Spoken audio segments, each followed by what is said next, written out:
Hey everyone, welcome back to Corporate Decoder. Today we are digging into a report about a director leaving a company.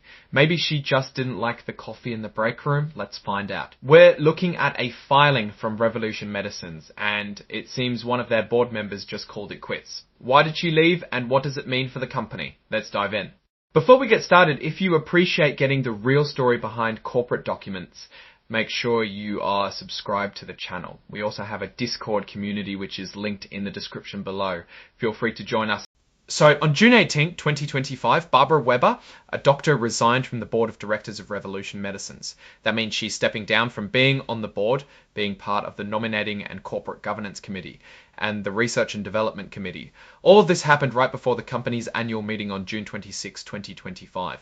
Now here's the interesting part. The report says Dr. Weber's resignation wasn't because she disagreed with the company or its operations.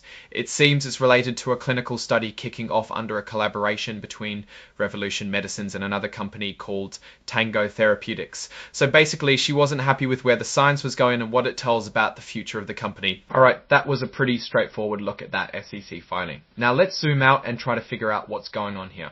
Revolution Medicines is in the business of discovering and developing drugs to treat cancer.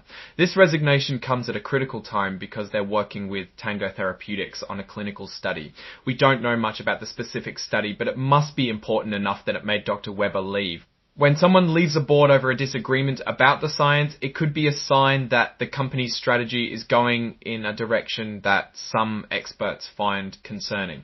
Maybe they think the science is not promising, or maybe the risks are higher than the potential rewards. Investors may be wary.